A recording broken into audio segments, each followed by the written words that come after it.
महायुती म्हणून अर्ज भरताय, साधारणतः आज किती जागांसाठी अर्ज भरले जाणार आहेत आणि काय विश्वास आहे? रत्नागिरी शहरातल्या 32 जागांपैकी 15 जागेचे अर्ज शिवसेना आणि भाजप म्हणून आम्ही एकत्रपणानं भरतोय। राष्ट्रवादी काँग्रेस पार्टी देखील एका जागेवर रत्नागिरीमध्ये लढणार आहे। महायुती आणि आमचे मित्रपक्ष असे एकत्र येऊन आम्ही नगरपालिकेला सामोरं जातोय। मला विश्वास आहे की आम्ही सगळे एकत्रपणानं 2/3 मेजॉरिटीनं नगरपालिकेची सत्ता काबीज करू आणि 10 ते 12 हजार मताच्या फरकानं आमचा नगराध्यक्ष निवडून येईल।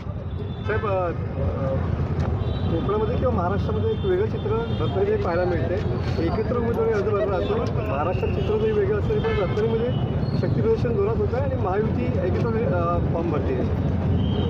प्रत्येकानं जर समंजसपणानं घेतलं आणि प्रत्येकानं महाविकास आघाडी हा आपला प्रतिस्पर्धी आहे असं जर मानलं तर अशा पद्धतीची महायुती प्रत्येक जिल्ह्यामध्ये होऊ शकते आणि त्याचं सकारात्मक पाऊल आज रत्नागिरी जिल्ह्यानं टाकलेलं आहे। महायुतीकडनं आज पहिल्या टप्प्याचे 15 उमेदवारी अर्ज भरलेले आहेत आणि 15च्या 15 उमेदवार आमचे पहिल्या टप्प्याचे निवडून येतील या मला खात्री आहे। दुसरा टप्पा 16 तारखेला किंवा 17 तारखेला आम्ही उमेदवारी अर्ज भरू।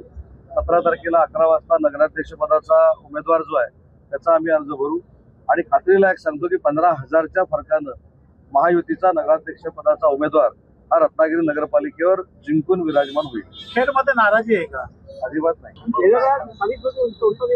अशीच परिस्थिती असेल का?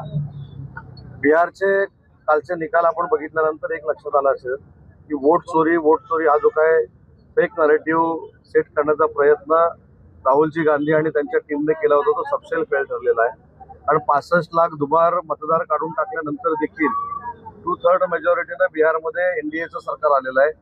त्याच्यामुळं नरेंद्र मोदी साहेबांना धन्यवाद दिले पाहिजेत, नितीश कुमार साहेबांना धन्यवाद दिले पाहिजेत। बिहारचं राजकारण आजपर्यंत जातीपातीचं झालं, यावेळी देखील थोडंफार झालं असेल, पण बिहारच्या जनतेनं नरेंद्र मोदी साहेबांना विकासाला समर्थन करतो, त्यांना आम्ही मतदान करतो हे दाखवून दिलंय। त्याच्यामुळे हे श्रेय नरेंद्र मोदी साहेबांचं आणि नितीश कुमारांचं आहे आणि एनडीए मधल्या प्रत्येक घटक पक्षाचं आहे।